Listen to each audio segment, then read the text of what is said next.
दोस्तों नमस्कार। मैं सौरभ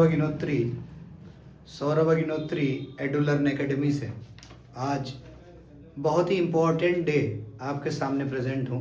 जैसा कि मेरा प्रॉमिस था आपसे कि शाम को 6 बजे के अप्रॉक्स मैं आपको वो 30 क्वेश्चंस दूंगा जो आप पढ़ के जाएंगे एग्ज़ाम में, जिसमें आपके आउट ऑफ 80, क्योंकि 80 मार्क्स का पेपर होता है, उसमें 50 प्लस, और अगर सही से प्रिपेयर कर लेंगे तो 60 प्लस स्कोर कर लेंगे।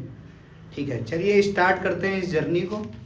क्योंकि अभी तक अगर आपने नहीं पढ़ा है तो आज की रात आपके लिए बहुत इम्पोर्टेंट है। डट जाइए, कस के मेहनत करिए। नंबर उसी के आते हैं जो मेहनत करता है। पढ़ाई का कोई शॉर्टकट नहीं होता, आपको मेहनत करनी ही पड़ेगी। चलिए स्टार्ट करते हैं। ये जो मेहनत है बेटा मेरी, ये पेपर देख लीजिए आप। ये मेहनत मेरी 4 घंटे की मेहनत है, जो ये मैंने क्वेश्चंस प्रिपेयर करने में पूरी एनसीईआरटी को खंगाला है और पिछले सैम्पल पेपर्स को खंगाला है। उसके बाद ये तैयार किए हैं ये 2 पेजेस, जिसमें आपकी पूरी साइंस है। तो सबसे पहले स्टार्ट करेंगे फिजिक्स के चैप्टर से। चैप्टर नंबर 1 है आपका इलेक्ट्रिसिटी।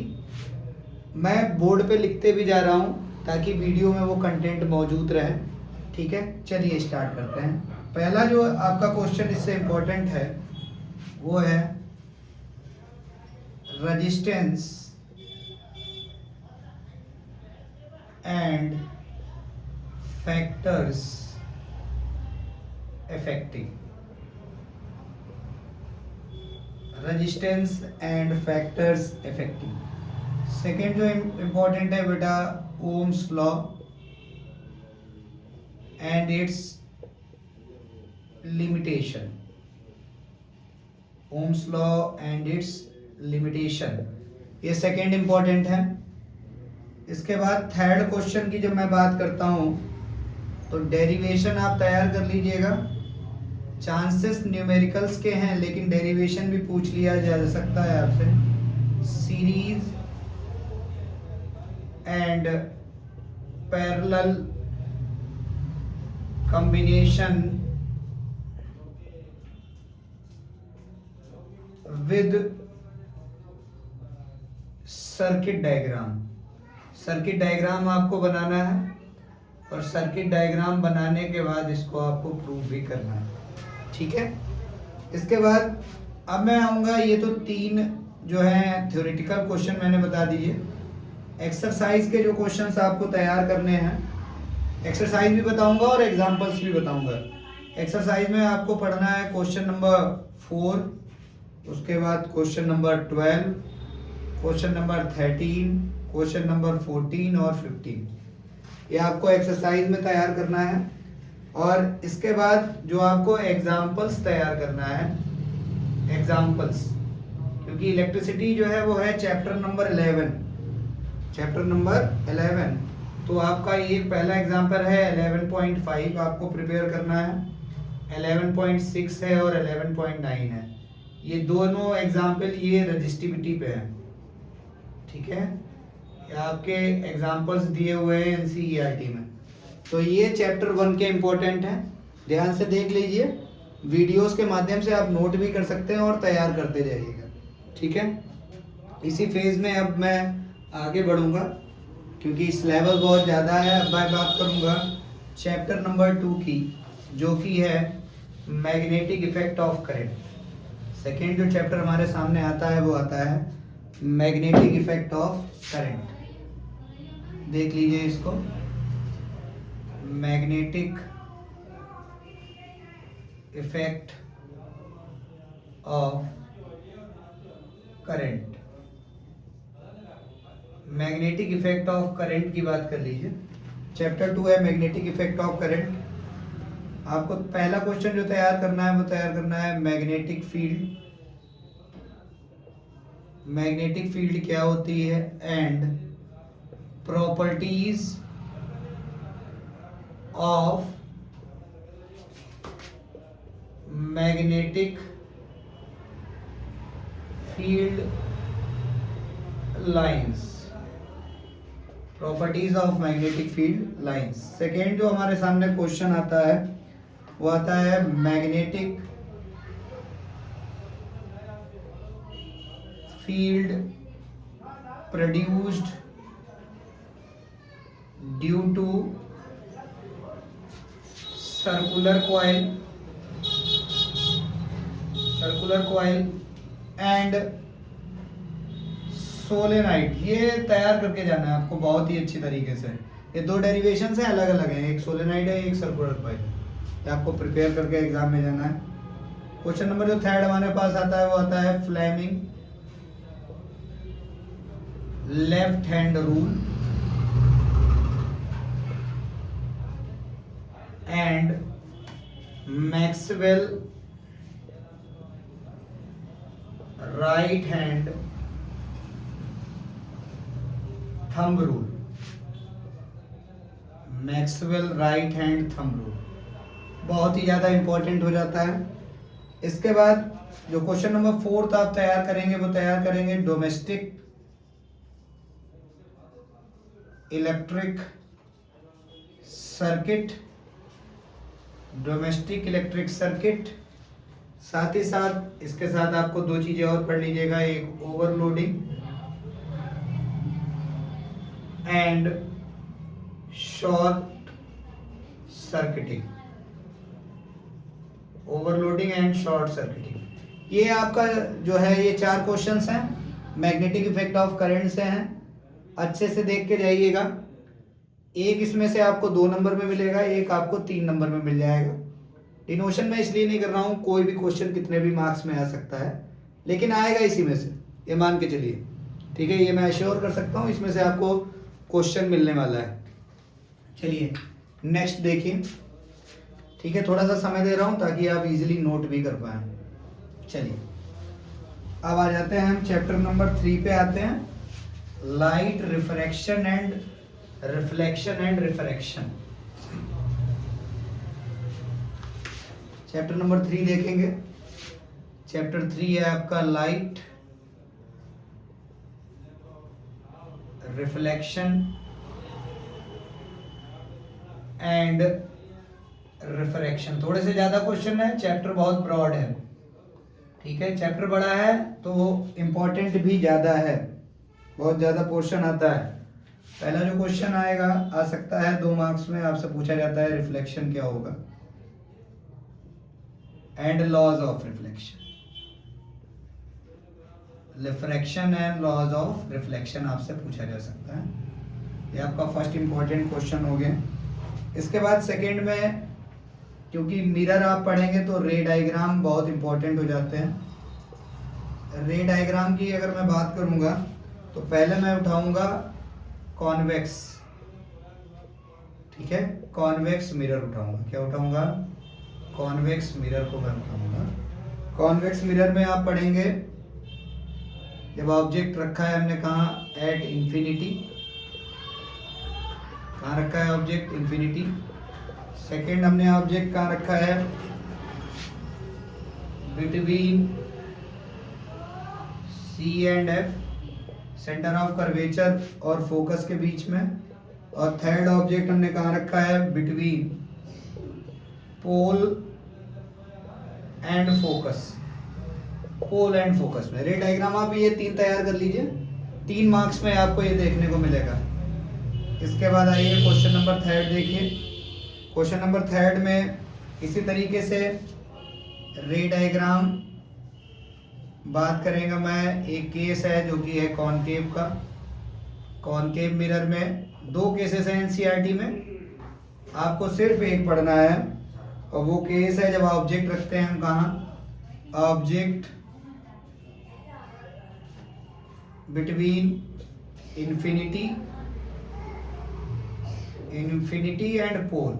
ऑब्जेक्ट को हमने कहाँ रखा है? इन्फिनिटी और पोल के बीच में रखा है। ठीक है ना, ये थर्ड क्वेश्चन हो गया। चलिए अब आगे देखेंगे। इसके बाद क्वेश्चन नंबर 4 में जो एग्जाम्पल्स हैं, क्योंकि लाइट का जो चैप्टर है एनसीईआरटी में 9 चैप्टर है, तो एग्जाम्पल आपका एक बनता है 9.1, 9.2 और 9.3 देख के जाएंगे। ठीक है ना, 9.1, 9.2 और 9.3 ये आपको देखते हुए जाना है। चलिए नेक्स्ट देखिएंगे।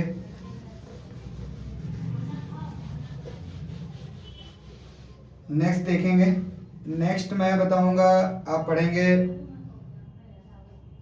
5, क्वेश्चन नंबर 5 है इससे, laws of refraction. Laws of refraction पढ़ेंगे। स्नेल्स लॉ के नाम से भी आता है, स्नेल्स लॉ के नाम से भी ये देखने को मिलता है। इसके बाद यूजेस पढ़ेंगे, कॉन्वेक्स एंड कॉनकेव मिरर के पढ़ के जाएंगे, 2 नंबर में देखने को मिल सकता है। उसके बाद लेंस के रे डायग्राम समझ लीजिए, लेंस रे डायग्राम, वो तो मिरर के थे, बहुत इंपॉर्टेंट चैप्टर है बेटा ये आपका। लेंस के रे डायग्राम समझिए, ऑब्जेक्ट F1 एंड 2F1 के बीच में रखेंगे और O एंड F के बीच में रखेंगे, ठीक है। वहाँ पे कॉनकेव मिरर के 2 केसेस थे, यहाँ पे आपके कॉन्वेक्स लेंस के होंगे 2 केसेस। बाकी कॉनकेव वाले में आपको ये दोनों पढ़ के जाना है, किसके लिए है, कॉनकेव के लिए, ठीक है। चलिए आगे देखेंगे। तो आपको इतना ही इसमें तैयार करना है, ठीक है। लाइट रिफ्लेक्शन एंड रिफ्रैक्शन के बाकी आपने क्वेश्चंस लगाए होंगे, ठीक है। बस क्वेश्चन नंबर 8 और देख लीजिए, क्योंकि ये चैप्टर इतना बड़ा है कि इसको इजीली सम अप करना पॉसिबल नहीं है। तो एक्सरसाइज भी मैंने उठाई है, क्वेश्चन नंबर 9, क्वेश्चन नंबर 14, 15, 16, 17। ये 3 क्वेश्चंस जो हैं वो पावर ऑफ लेंस पे हैं, इसमें है पावर ऑफ लेंस पे, देखते हो जाएंगे पेपर में। समझ में आया आप सभी को? नेक्स्ट देखेंगे, ठीक है। नेक्स्ट देखेंगे चैप्टर नंबर, अब मैं आता हूँ चैप्टर नंबर 4 फिजिक्स के, ठीक है। फिर धीरे धीरे केमिस्ट्री की तरफ भी बढ़ेंगे, ठीक है। चैप्टर 4 जो है हमारा वो है ह्यूमन आई। ह्यूमन आई से देखिएगा, ठीक है। ह्यूमन आई से पहला क्वेश्चन जो बहुत ज़्यादा इम्पोर्टेंट है, structure of human I and its parts. Human आई का स्ट्रक्चर और उसके पार्ट्स आपको पढ़ने हैं। Myopia, hypermetropia, myopia, hypermetropia causes पढ़ने हैं, and correction diagram. Correction diagram ये आपको तैयार करके जाना है पेपर में, ठीक है। क्वेश्चन नंबर 3 उठा लीजिए। 3 जब मैं बात करूंगा तो ये आप पढ़ेंगे recombination. Recombination of light through prism. Recombination of light पढ़ के जाना है प्रिज्म के थ्रू, ध्यानपूर्वक पढ़ के जाएंगे। चौथा जो मैंने उठाया है वो उठाया है dispersion of light. Dispersion of light, जिसमें क्या होता है, विबग्योर बनता है।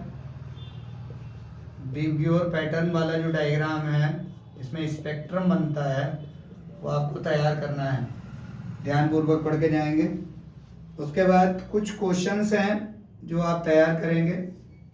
ट्विंकलिंग ऑफ स्टार्स, 2 मार्क्स के लिए हैं ये। Twinkling of stars, advance, sunrise and delayed sunset, and delayed sunset, ये पढ़ना है। एक्सरसाइज में आ जाता हूँ बेटा, मैं ध्यान से समझिएगा। एक्सरसाइज में आ जाता हूँ तो क्वेश्चन नंबर 5, 7, 11 एंड 12 आपको पढ़ के जाना है। तो यहाँ पे हमारी फिजिक्स खत्म होती है, ठीक है। फिजिक्स यहाँ पे खत्म होती है। एक क्वेश्चन मैं और बढ़ाना चाहूँगा इसमें, वो है रेनबो फॉर्मेशन, ठीक है। रेनबो फॉर्मेशन के चांसेस बहुत कम है। अगर डिस्पर्जन ऑफ लाइट आएगा तो रेनबो फॉर्मेशन नहीं आएगा, और अगर रेनबो फॉर्मेशन आएगा तो डिस्पर्जन ऑफ लाइट नहीं आएगा, ध्यान रखिएगा। चलिए अब केमिस्ट्री में हम एंट्री करते हैं। यहाँ पे हम फिजिक्स के इम्पोर्टेंट खत्म हो, ठीक है। पढ़ के जाइए, पेपर जो है बिल्कुल दमदार प्रदर्शन करेंगे आप, दमदार, समझ रहे हैं, कोई आपको रोकने वाला नहीं है अच्छे नंबर लाने से। केमिस्ट्री पहला चैप्टर उठाता हूँ मैं, केमिस्ट्री है पहला चैप्टर, चैप्टर 1 देखिए, chemical reaction and equation.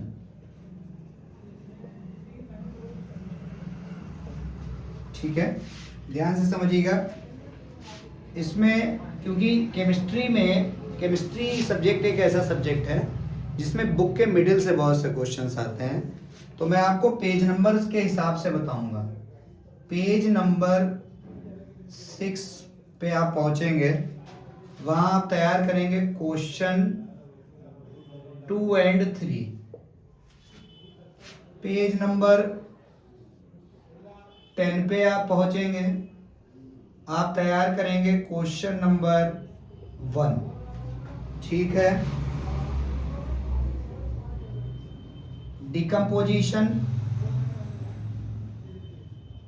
Decomposition and double displacement reaction तैयार करके जाएंगे। ऑक्सीडेशन एंड रिडक्शन, जिन रिएक्शंस में हो रहा है मिनिमम 2 एग्जांपल्स जो रहेंगे आपके, वो तैयार करके जाएंगे। इसके बाद थर्ड देखिए, 4 देख लीजिए, पेज नंबर 13 जो आपका NCERT है, क्वेश्चन नंबर 1 और 3 देख के जाएंगे। इसके बाद देख लीजिए एंडो एंड एक्सोथर्मिक रिएक्शन को देखते हुए जाएंगे, इनके एग्जाम्पल्स पढ़ के हुए जाएंगे, ठीक है। और लास्ट में क्वेश्चन नंबर जो 6 हमारे सामने आता है, इसमें देखिए एक्सरसाइज मैंने उठाई हुई है, क्योंकि एक्सरसाइज के बिना कुछ हो नहीं सकता। तो इसमें क्वेश्चन नंबर 6, 7, 8, 13, 17 और 20, इतने क्वेश्चंस आप पढ़ेंगे। ये है chemical reaction and equation, chapter number 1, ठीक है। देख लीजिए ध्यान से। आगे बढ़ता हूँ, आगे बढ़ूंगा तो अब मैं पहुंचूंगा एसिड, बेसिस एंड साल्ट पे, जो कि आपका चैप्टर नंबर 2 है। चैप्टर 2 है आपका acid comma basis and salt. Acid, basis and salt पे जब मैं पहुंचूंगा तो पहला लिख लीजिए पेज नंबर 22 जो होगा आपका NCERT का, उसमें आप पढ़ेंगे question number 1 and 3। Page number 25 जो आपका रहेगा, उसमें आप पढ़ेंगे क्वेश्चन नंबर 3, 5 एंड 6। इसके बाद सेकेंड क्वेश्चन में आप क्या पढ़ेंगे, ब्लीचिंग पाउडर। उसके बाद baking and washing soda. Baking and washing soda की आप पढ़ेंगे प्रिपरेशन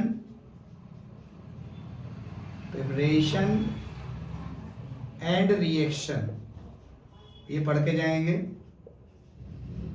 उसके बाद आगे बढ़ते हैं, पेज नंबर आप पहुंचेंगे, ठीक है। प्रिपरेशन में मीन्स मतलब आपको रिएक्शंस तैयार करनी है। क्या तैयार करनी है? जो रिएक्शन इन्वॉल्व है इसकी प्रिपरेशन में। पेज नंबर 33 आप पहुंचेंगे तो वहां पढ़ेंगे 1, 2 एंड 3 एंड 5 क्वेश्चन, और फिर पहुंचेंगे आप एक्सरसाइज पे। एक्सरसाइज में आपको तैयार करना है क्वेश्चन नंबर 12, 13 एंड 14।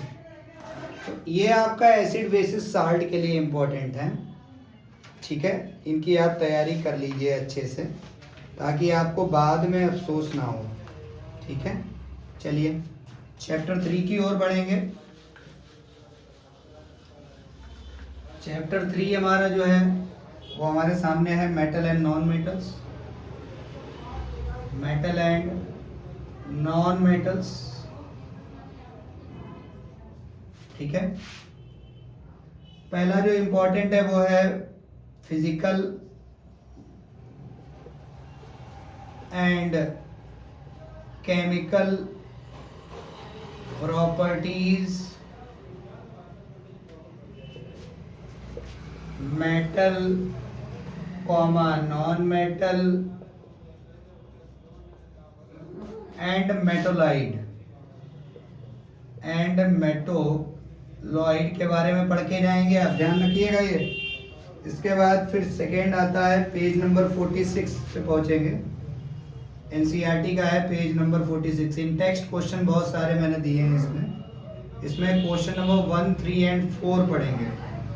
थर्ड में पहुंचेंगे what is ionic compound. Ionic compound क्या होता है, ये आपके लिए बहुत इंपॉर्टेंट है, पढ़ के जाइएगा, 2 मार्क्स में मिल सकता है ये, ठीक है।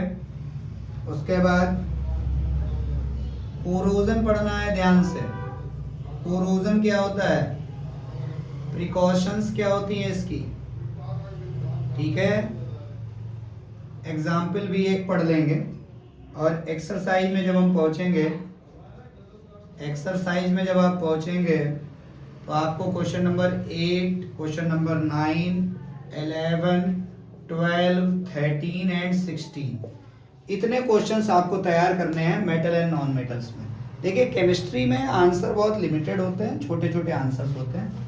आप इसमें नहीं कि थर्ड ये तो क्वेश्चन थोड़े सा ज़्यादा हो गए। देखिए बेटा टॉपिक्स मैंने 30 उठाए हैं, कुछ क्वेश्चंस ज़्यादा होंगे तो आपके नंबर भी तो ज़्यादा आएंगे।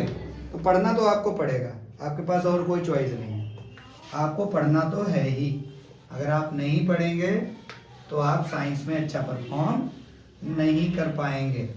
पढ़ना तो आपको पड़ेगा ही, बिल्कुल पड़ेगा। चैप्टर नंबर 4 है carbon and its compound. Carbon and its compound उठाऊंगा मैं, ठीक है। Graphite, diamond and C60। Structure पढ़ना है और एक्सप्लेन भी करना है, ध्यान रखिएगा। ये इसमें से एक स्ट्रक्चर आपको कल मिलेगा। फर्स्ट क्वेश्चन ये हो गया। सेकेंड देखेंगे पेज नंबर 69 पे पहुंचेंगे आप एनसीईआरटी के। क्वेश्चन नंबर 3, 4, 5 चेक कर लेंगे एक बार, पढ़ते हुए जाएंगे। पेज नंबर 74 पे पहुंचेंगे, क्वेश्चन नंबर 1 और 2 पढ़ेंगे। ऐसे ही पेज नंबर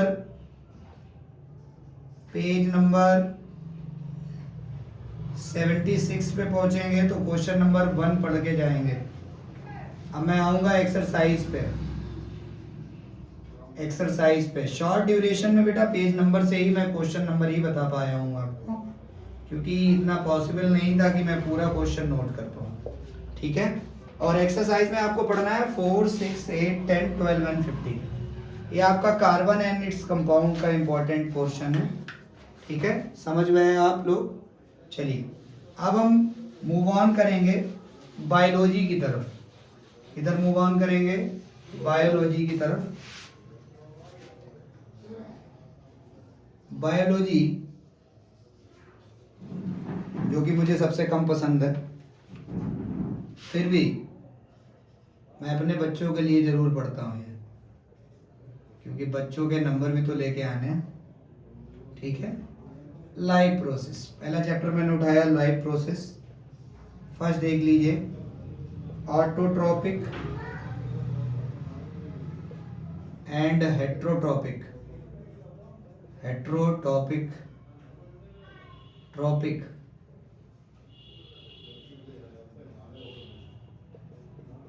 न्यूट्रिशन पढ़ के जाएंगे। पेज नंबर 87 में क्वेश्चन नंबर 2, 3 एंड 4 जितने भी पेज नंबर हैं सब न्यू एनसीईआरटी के हैं। थर्ड वाला देखेंगे, structure and function, structure and function of nephron पढ़ के जाएंगे, नेफ्रॉन। फोर्थ देखेंगे जो हमारी फोर्थ में structure and working of heart पढ़ेंगे, ठीक है। न्यूट्रिशन इन ह्यूमन बॉडी पढ़ के जाएंगे, nutrition in human body, nutrition in human body पढ़ेंगे, ठीक है। ह्यूमन बॉडी या ह्यूमन बीइंग कह लीजिए, बात एक ही हो गई, ह्यूमन बीइंग, ठीक है। और एक्सरसाइज के जो क्वेश्चंस आप तैयार करेंगे 5, 6, क्वेश्चन नंबर 8 एंड 11, ये आपका इंपॉर्टेंट है लाइफ प्रोसेस चैप्टर नंबर 1 से। चैप्टर 2 देखेंगे, देख लीजिए। चलिए चैप्टर 2 की ओर बढ़ते हैं। चैप्टर 2 जब हम बढ़ेंगे तो हम पहुंचते हैं control and coordination, control and coordination की तरफ। कंट्रोल एंड कोऑर्डिनेशन में पढ़ेंगे तो हम सबसे पहला हमारा जो क्वेश्चन माइंड में आएगा, न्यूरॉन पढ़ेंगे। अब न्यूरॉन, स्ट्रक्चर एंड फंक्शंस पढ़ के जाएंगे, ठीक है। आफ्टर दैट सेकेंड देख लीजिए, ह्यूमन ब्रेन पढ़ना है ध्यान से, और एंड इट्स वर्किंग पढ़ के जाना है बेटा। उसकी ह्यूमन ब्रेन पढ़ना है, उसकी वर्किंग पढ़नी है आपको, ठीक है। Role of brain in reflex action पढ़ना है आपको, role of brain in reflex action आपको पढ़ना है। पेज नंबर 108 पे जाएंगे एनसीईआरटी के। क्वेश्चन नंबर 1, 4 एंड 5 आपको पढ़ना है। और एक्सरसाइज जो आप तैयार करेंगे, एक्सरसाइज में क्वेश्चन नंबर 6 एंड 10 तैयार करना है। देखिए बहुत सी चीज़ें इसमें ऐसी हैं जो आप पढ़ चुके होंगे, आप जो पढ़ चुके हैं उन पे टिक लगा लीजिए। जो आपने नहीं पढ़े हैं, जिनकी तैयारी नहीं की है, वो आज रात आपसे कोई छीन नहीं सकता। ये नाइट पूरी आपकी है, पेपर आपका कल है। और बेटा एक दिन में दुनिया पलटी जाती है। आप ये मत समझिए कि हमने अभी तक नहीं पढ़ा हम फेल हो जाएंगे, ठीक है। डिमोटिवेट मत होइए, एक दिन में भी नंबर आते हैं, क्योंकि एक दिन में 24 घंटे होते हैं, ठीक है। तो अभी तो दिन के तो घंटे चले गए हैं, लेकिन आपके पास 15-16 घंटे अभी बचे हुए हैं, तो इन्हें खराब नहीं करना है, ठीक है। डट जाना है बिल्कुल मेहनत से। How do organism reproduce, how do organism reproduce में इंपॉर्टेंस ऑफ डीएनए पढ़ना है। पहला जो मेरे नज़र में आया, इंपॉर्टेंस ऑफ डीएनए पढ़ना है इन रिप्रोडक्शन, इंपॉर्टेंस ऑफ डीएनए आपको पढ़ना है इन रिप्रोडक्शन। पेज नंबर 119 में आपको पढ़ना है क्वेश्चन नंबर 2, 4 एंड 5। इसी तरीके से पेज नंबर 1 to 6 में जो आपका इंटेक्स्ट है उसमें पढ़ना है 1 to 4 एंड 5। बायोलॉजी में तो रटना ही है आपको, बस क्वेश्चन रट लीजिए और रट के बकेट में अपनी फिल करिए और मॉर्निंग में एग्जाम में पलट दीजिए, ठीक है। ये आपका 4, 6 एंड 7, 9 ये आप तैयार करेंगे, अच्छे से तैयार करेंगे। ये देख लीजिए, लिख लीजिए ध्यानपूर्वक। इसके बाद हम चैप्टर नंबर 5 में पहुंचेंगे, हेरिडिटी। हेरिडिटी में जब हम पहुंचते हैं चैप्टर नंबर 4 में, हेरिडिटी एक ऐसा चैप्टर है, गिने चुने एक्सपेरिमेंट्स हैं, उन्हीं से क्वेश्चन बनता है। ठीक है, गिने चुने एक्सपेरिमेंट्स हैं, उन्हीं से क्वेश्चन बनता है। हेरिडिटी में जब हम पहुंचेंगे तो पहला आप क्वेश्चन तैयार करेंगे, role of inheritance. Role of inheritance और मेंडल कंट्रीब्यूशन हमें पढ़ना है कि मेंडल ने क्या कंट्रीब्यूट किया, उन्होंने क्या रिसर्च की, वो पढ़ना है। मेंडल एक्सपेरिमेंट तैयार करना है कसके। ठीक है, एक एक स्टेप्स इसकी रट लेना है आपको, ये आपको रखा हुआ मिलेगा। इसके बाद पेज नंबर 129 पे आप पहुंचेंगे, क्वेश्चन नंबर 1 तैयार कर लेंगे। पेज नंबर 133 पे आप पहुंचेंगे, क्वेश्चन नंबर 1, 2 एंड 3। ये क्वेश्चन नंबर 1, 2 एंड 3 और ऊपर क्वेश्चन नंबर 1 तैयार करेंगे। और उसके बाद सेक्स डिटर्मिनेशन एक टॉपिक है आपका। ठीक है, सेक्स डिटर्मिनेशन एक टॉपिक है, एनसीईआरटी के बुक में मिलेगा। ठीक है, बिल्कुल लास्ट में ये तैयार करते हुए जाएंगे। अब हमारा बचता है लास्ट चैप्टर। ठीक है, बिल्कुल लास्ट चैप्टर बचता है, वो है हमारा अवर एनवायरनमेंट। अवर्स एनवायरनमेंट है, चैप्टर 5 देखिए, अवर एनवायरनमेंट है। ठीक है, ठीक है, अवर एनवायरनमेंट में जब हम पहुंचेंगे, फूड चेन ओनली वही प्रिफर करेंगे जो एनसीईआरटी में गिवन है। 13.1 है, शायद फिगर दिया है 13.1, ये 13.1 आपका फिगर है। इसी तरीके से फूड वेब आपको एक गिवन है, फूड वेब जो आपको दी है वो 13.3 फिगर गिवन है। पढ़ के जाना है कसके। इसके बाद आपको पढ़ना है ट्रॉपिक लेवल्स।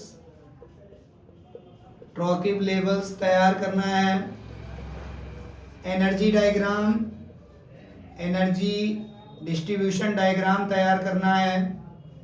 और उसके बाद एक्सरसाइज में क्वेश्चन नंबर 4, 6, 8 और 9 ये आपको तैयार करना है। बेटा अभी समय हुआ है 6 PM, शाम के 6 बजे हैं और आपका पेपर है कल मॉर्निंग में 10:30 बजे से। 9 बजे आप घर से निकल जाएंगे, तो 6 से सुबह 9 बजे तक आपको कितना टाइम मिलता है? 6 से 6 आपके 12 घंटे हुए और 3 15 घंटे, 15 आवर्स आपके पास हैं, 15 घंटे आपके पास हैं। और ये 30 क्वेश्चंस और कुछ एडिशनल न्यूमेरिकल्स, कुछ एक्सरसाइज के क्वेश्चंस आपके पास हैं। डट जाइए, कस के मेहनत करिए, दुनिया में ऐसी कोई चीज़ नहीं है जो इम्पॉसिबल हो। बस दिक्कत किस बात की है? दिक्कत है कि आपने उसे अचीव करने के लिए मेहनत नहीं की। आशा करता हूँ जो ये वीडियो देख रहे हैं उनका तो फ़ायदा होगा ही, और जो मेरे बच्चे जो पढ़ाए हुए हैं वो ज़रूर मेहनत। बेटा ये मेहनत मैंने आपके लिए की है। रीज़न क्या है? रीज़न ये है, मैं चाहता हूँ कि मेरे बच्चे 95 से अबव, हर बच्चा 95 नंबर से ऊपर स्कोर करे। तो उम्मीद करता हूँ कि मेरी मेहनत जो मैंने की है इन क्वेश्चंस को बनाने में, इनको आप पढ़ेंगे, तैयार करेंगे और डिलीवर करेंगे। Wish you very all the best, best of luck for tomorrow's exam. उम्मीद करता हूँ कि आप जब एग्ज़ाम हॉल से निकलेंगे तो आपके चेहरे पे स्माइल होगी, एक मुस्कुराहट होगी। और फीडबैक देना मत भूलिएगा। अगर कुछ फंसता है और अगर पूरा पेपर फंसता है तो याद ज़रूर करिएगा फीडबैक के लिए। Thank you so much, thank you so much. और सौरभ अग्निहोत्री एडुलर्न एकेडमी पे जुड़े रहिए नेक्स्ट वीडियोस के लिए। बेटा होगा तो मॉर्निंग में मैं लाइव आने की कोशिश करूँगा, ठीक है। वैसे अगर लाइव नहीं भी आता तो ये क्वेश्चन ज़रूर पढ़ना मत भूलिएगा। Thank you so much.